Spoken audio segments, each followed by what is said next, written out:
It starts out as something that you've trained for all your life, trying to make a difference. The cool thing is, as an A-10 pilot, on times when the stars align and you're up on that mission where you get to make a difference, you get to see the reward. That's my whole soul and being, is that guy on the ground. You know, he could be an 18-year-old guy, 18-year-old kid with a rifle, and that's all he's got, and I'm here to protect him.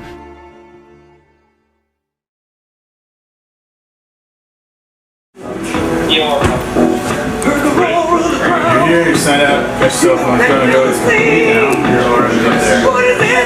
Fantastic, nothing's changed.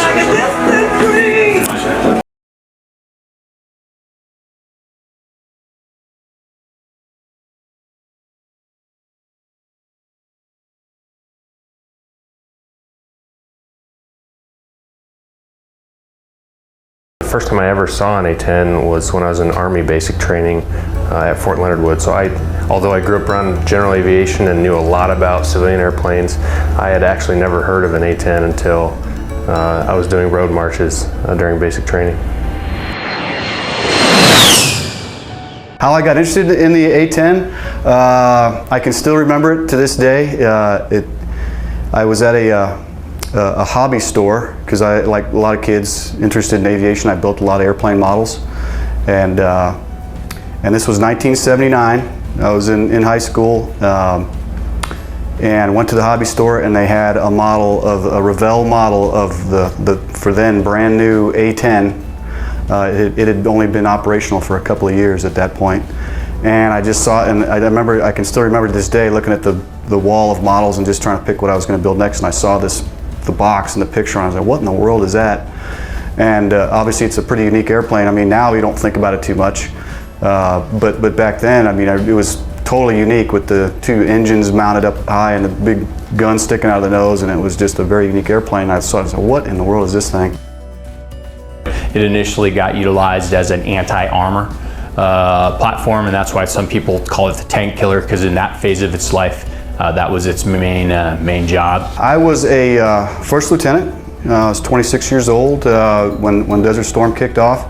The 26-year-old fighter pilot caught the nation's attention a few months ago when he and a partner shot down a record number of Iraqi tanks. You just never forget when you look down and realize that somebody's trying to shoot you down, and you've got to kill him first. We are very proud today to have United States Air Force pilot First Lieutenant John Marks of Oakland Park, Kansas, throw out the ceremonial first pitch. It doesn't seem that long ago to me, but I know talking to a lot of the guys now, you know, it's been quite a while ago, and when you look at the airplane from then to now, it's pretty amazing the different upgrades and that we've gone through since then. The A-10 is the only airframe ever that was built entirely for this mission. Its sole purpose in life is close air support. Oh, come on, man. They're about to do a gun run. You need to get down. Let's go, buddy. Come on, man.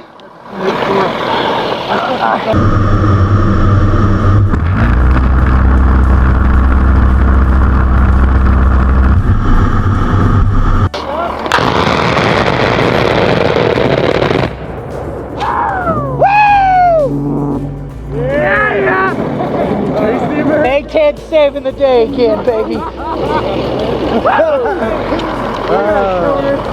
Some people say it's the tank killer, but that actually isn't true. This airplane was designed as a close air support aircraft. The whole concept came out of the lack of capability of some airframes in Vietnam, and they said, hey, we're gonna learn from this war and build an airplane that is perfect for close air support.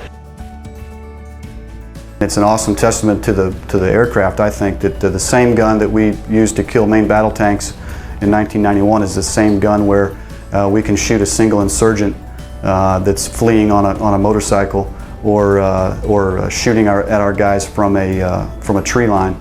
People sit there and they try to make a weakness of the A-10, right? So they try to designate the weakness of the A-10 as it's a singular mission focus.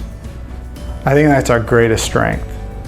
And I wish we would promote it. So we care about guys on the ground. We do our mission in relationship to guys on the ground. We are a support element essentially for the Army. We're the redheaded stepchild of the Air Force. That's where we're at.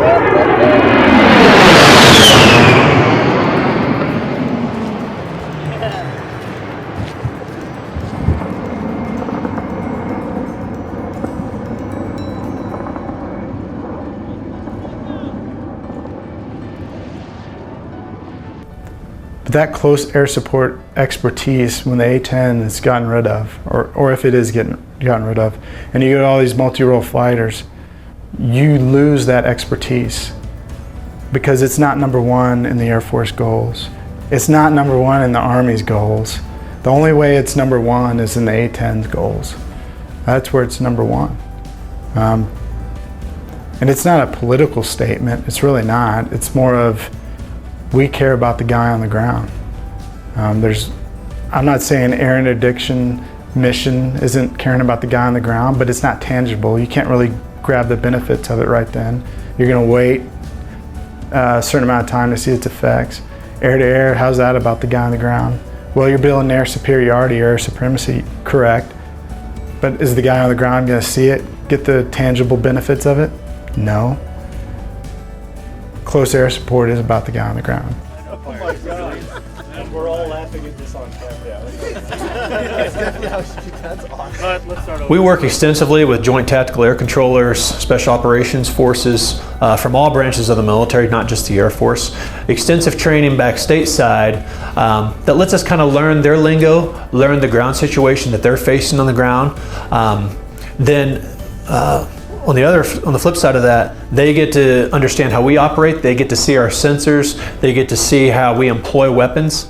Sensors are great, they're amazing, they enable precision strike, they enable us to generate coordinates that are pristine, that are right on the target, but that will never replace just, looking right outside of my cockpit and looking at the battle space. What am I seeing out there big picture? Because so many sensors have a soda straw view of the battle space that, yeah, I can see right here in this 20-meter area, but I can't see what's at 35 meters. And maybe at 35 meters are some additional friendly forces that the JTAC that I'm talking to, who's 100 meters east of that target, doesn't know is over there. We do have this personal connection with the people that we so closely work with, the guy on the ground. We hear him getting scared.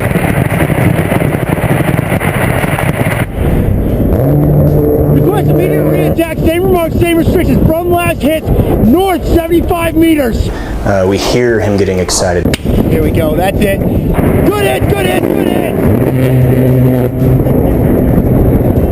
Dash 2, I need you in the same remarks, same restrictions. We hear the bullets flying. We hear him taking cover. We hear him breathing hard, and it becomes a very personal mission, especially when you start hearing about guys taking casualties down there. You take that hits very, very close to home. Nobody ever wants to hear that.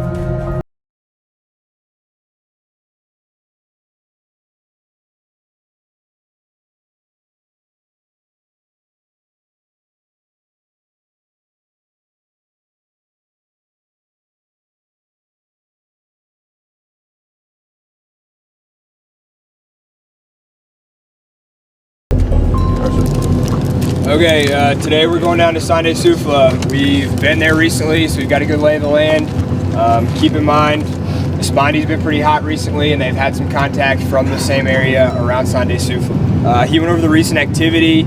Keep in mind the kind of MO we've had recently out of there. They've seen the Taliban commander kind of looking at the objective first, doing a quick meeting, picking up weapons en route. Usually there's motorcycles involved. You've also got the Taliban commander that they seeked a couple weeks ago. So you've got all that stuff going on right there in Espondi. We're going right into the heat of that. So keep that in mind as we get down there. Keep your eyes open and stay vigilant. All right, so our actions on contact, near and far ambush, return fire. Look to me, we'll either maneuver or we'll push through. IED, get 360-degree security and clear the danger area, and then we'll look to Kazovac. In the case of a complex attack, we're gonna return fire, move out of the kill zone. Indirect fire, get down, look for distance and direction from me. Our actions on halts, take a knee, face out, and the march intervals that we're gonna use are gonna be dependent on where we are. in the open area, spread out as much as you can. The bigger we can look and the more intimidating we can look, the less likely we're going to take contact as we move down there. That's all I've got. What are your questions? All right, we're kidding up at 0615. 0615, kids on. Shit, just say anything about her. So yesterday, as most days, we went out on a dismounted patrol south of our FOB to a village of Espandi. Basically, we got some intel that some bad guys were storing weapons in a building, and we had contacted them before. We'd run into them before. However, our biometrics assets didn't have the full dossier on the individuals that we had detained, so we had to let them go. We pushed through across, we got over to the town, we pushed in, set up in front of a clot that we knew had previously there'd been a Taliban commander living in. What up, Kansas? Sit down. What up, Shotty? The Afghan National Police were there with us, and they went in and searched the house, brought 4 guys out of the house.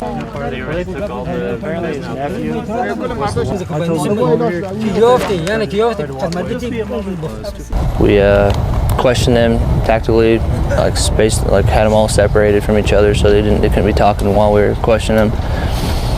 He said everybody is teachers here, so we are good people. Okay, if they're good people, they have nothing to worry about. We're not going to take them.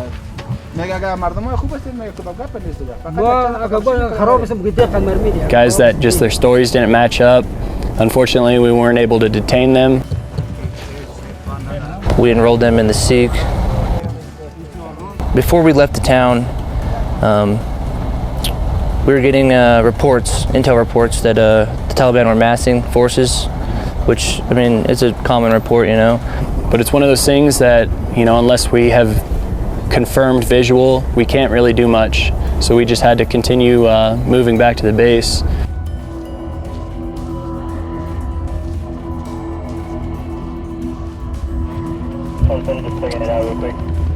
Hey, we got shell casings. Yeah. But as we were headed back to the base, we had to cross about 2 kilometers of open desert.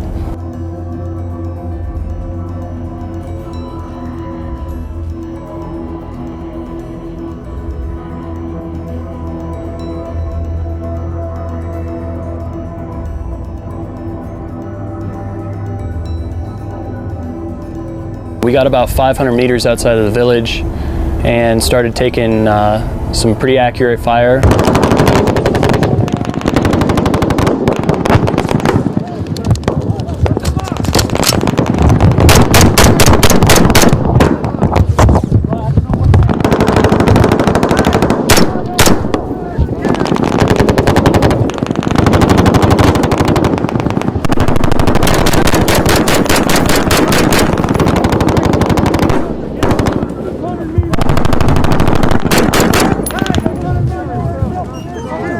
We were definitely in a huge open danger area, and there was no cover. I mean, there were people trying to find tire tracks to hide, to get a little bit of a defilade behind. Which tree line? Oh. Where? Come on, tree line right there? Hey, one fucking tree line! Alright, hang on. You know, in that position, the best you can do is spread out, gain fire superiority, you know, and then wait for some air support.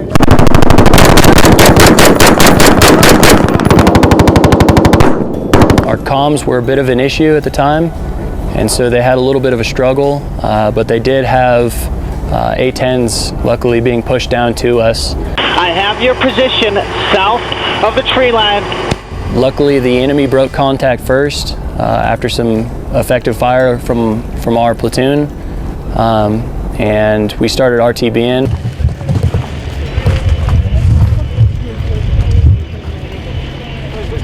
Right here. I mean, I know you're busy, but I need full security, brother. Who's shooting? Somebody's fucking shooting at us still. We were taking some harassing fire at that point, but luckily we had the A-10s on station to come in and do a nice show of force, which is always a clincher for the enemy because they know what that entails.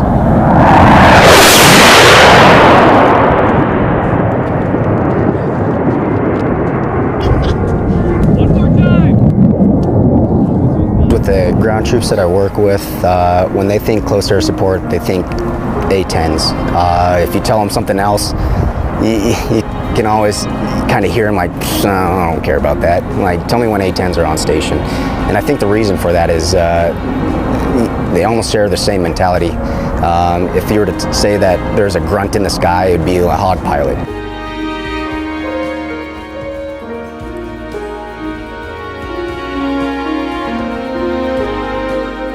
I am their JTAC, Joint Terminal Attack Controller.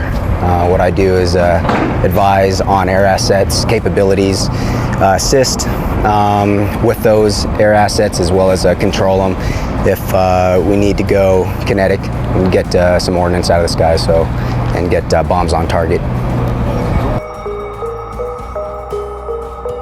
Not having an A-10 around and its future in such an uncertain state is to me a shame.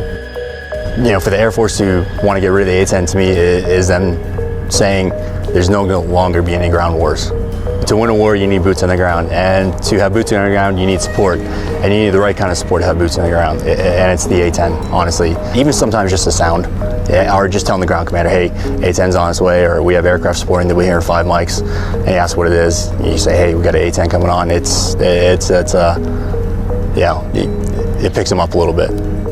That sound is so distinguishable. Nice. Good effect. It literally shakes the ground. It is amazing. You hear it first when it fires, and then you hear it echo from the gun in the sky. That sound right there just drives 11 Bravos nuts. It's amazing.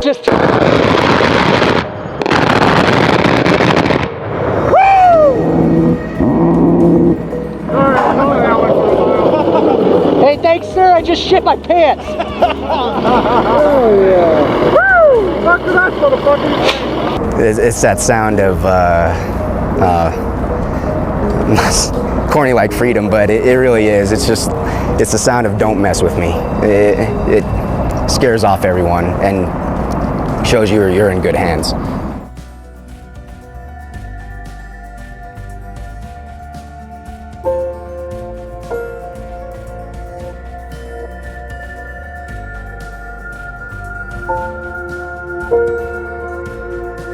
For me, having been in the Air Force since, commissioning in right after September 11th, and having known nothing but this combat theater over here in Afghanistan, I know that when you're talking to a 19 to a 35-year-old man on the end of a radio who's scared and just needs some help right then, he doesn't care about fiscal constraints. He doesn't care about big picture Air Force policy. He doesn't care about the next fancy weapon system coming down the pipeline. He cares about being saved right then and there. The job's important. Like I said, I don't have any problem sleeping at night doing stuff that would usually make your psychology a little bit off. I don't have a problem killing people and blowing stuff up because when I hear that JTAC get freaked out, if I had to kill a lot of people, it's because that guy was trying to kill my brother in arms down on the ground.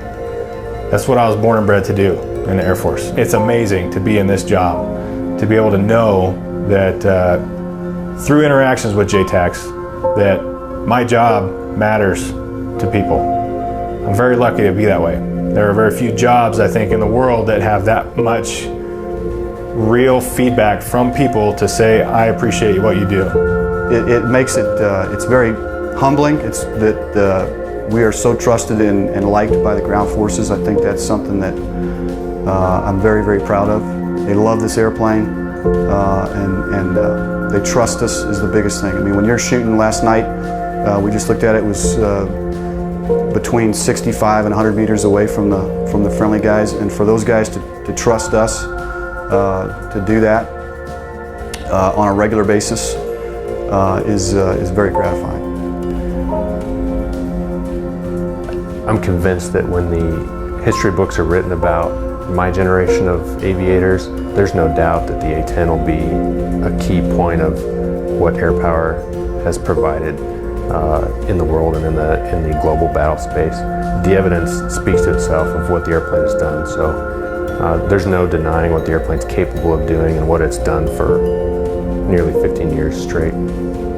You've got a huge group of experts at what they do with a singular focus, and you can't really get that back once it's broken out.